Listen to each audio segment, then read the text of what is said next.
Today I'm going to try out my 25-gallon sprayer. I bought it from my local North 40 store, but what I found out is it's basically made from SMV Industries. North 40, I think, just put their name on it, boxed it up in their box, and sold it. But they're not hiding that fact because clearly the owner's manual says SMV on it.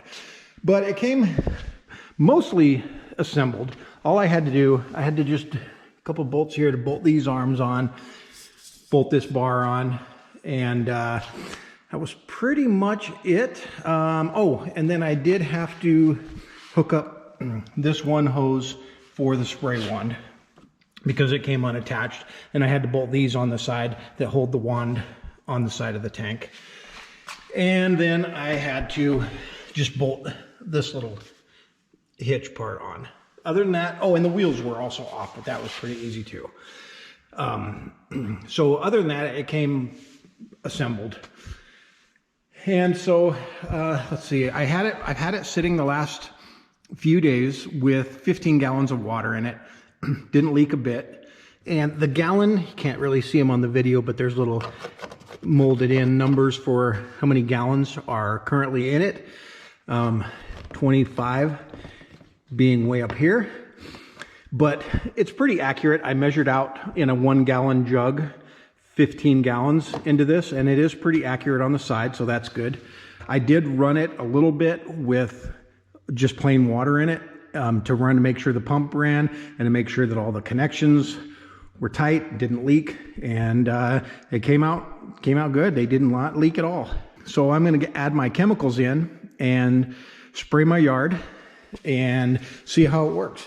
The reason I picked this up is because I have exactly 1.2 acres of lawn, and then the rest of the 0.8 acres are basically all this. So I'm going to put ground clear on here and then some yard spray for the weeds on the grass, and we'll see how it does. I'm not really concerned obviously about how the chemicals work, because that's not what this video is about. It's just about the sprayer and if it lasts long enough to get the whole job done.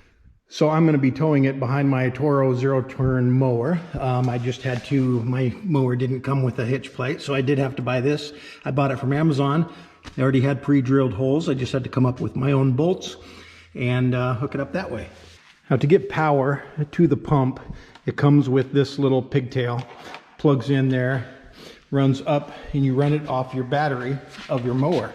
And it comes with these little alligator clips, and then this little on-off switch, so you can turn the power to the pump on and off just from the driver's seat. Obviously, this is temporary in my opinion, so I have a bunch of battery tenders, and I have a bunch of these laying around.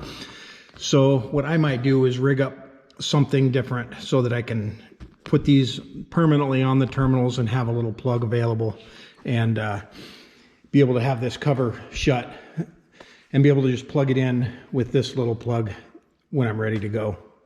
Because of the size of my property, I'm obviously going to be using this sprayer several times a year, I think. So let's see how it rolls.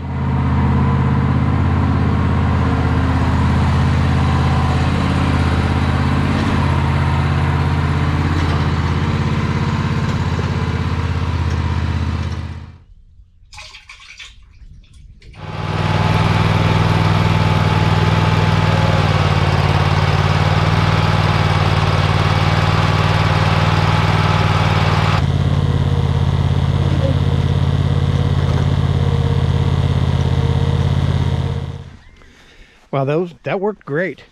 These little fans in the back, they shoot out about 4 feet wider than the boom itself, so I didn't have to probably make runs quite as tight as I did, but because this is the first time spraying this lawn since we've acquired it, I wanted to go a little heavy, and I used about the full 15 gallons on this section that's just within the chain link fence, and that fence over there, which is, I don't know, maybe a third or so of my entire lawn. So I'll fill it back up and do the rest of it.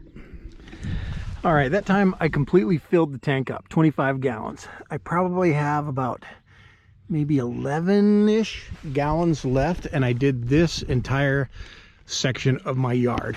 And as you can see, I made a pass right there, right there, right there.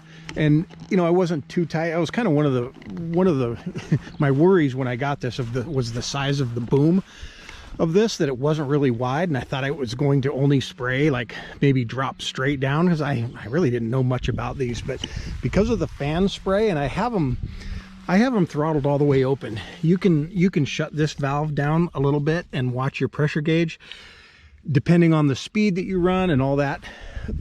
You know, all the information is in the owner's manual. But because of the amount of crap in my lawn, whether it be clover or dandelions, other stuff that I have no idea what it is, I wanted to go pretty heavy with the spray, so I kept the valves completely open and just went for it. And the thing worked like a champ. The pump worked great, the fans worked great. I've had this for a few days, maybe about a week, but it's been so windy, I haven't had a chance to come out. But this morning was totally calm, so I decided it was a good opportunity to try it, and it worked great. I'm going to continue. I'll do the rest of the yard, and then I'm going to put the ground clear in it and do the off the grass stuff, and I'll give you, and if it's still working by the end of that, we'll see how it goes. Well, at the beginning of the video, I talked about how it sat for days with water in it and didn't leak. Well, look what's happening. I pulled the plug to empty the chemicals for the grass, and that went fine. Put the plug back on. Now I put the ground clear fluid in there. Obviously I don't want it to touch my grass, and it is leaking. So because I have it full of chemicals, I'm going to go ahead and do my spray, let it leak. Obviously it won't matter because I'm doing the weeds anyway, but once I get it done and empty it out, I'll see if maybe there's a gasket inside that's messed up inside that plug. But you know, that's not good, because I don't want the wrong chemicals to get on the wrong area. So I'll finish this tank up, and then we'll see what the plug situation is. Well, now I've moved on to the wand with using the ground clear stuff, and the wand works really well. It's at full pressure right now, which is 60 psi. When I say full pressure, watch this. I mean, that's a lot of pressure. I can close this valve down a little bit, and you'll see the psi come down a little bit, and then you'll also hear the pump come on. I don't know if it'll run full time, but here.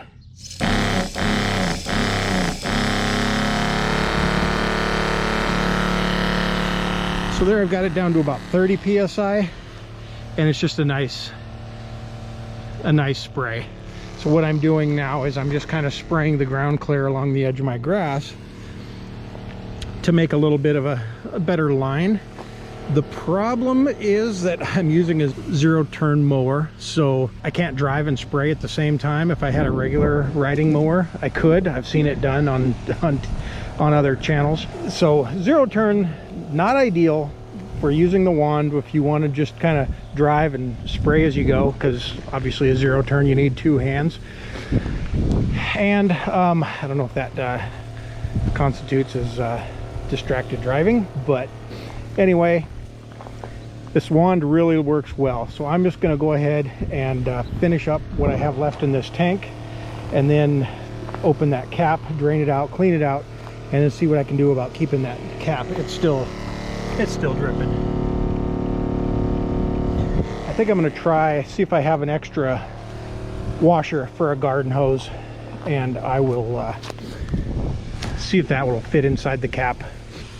And obviously you don't want to run this too long without the mower running, since it's running off the battery. I mean, you don't want to drain the battery. So, but this wand really works well. Maybe if the hose was a little longer, it might be okay with a zero turn, but you still have to move the machine often, and you got to coil it up, make sure you don't run over your hose. So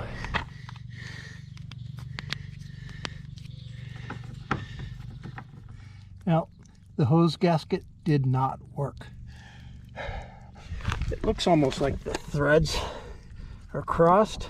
I think the threads got messed up, which being plastic threads, I don't know what to do. It looks like it's not going on very well.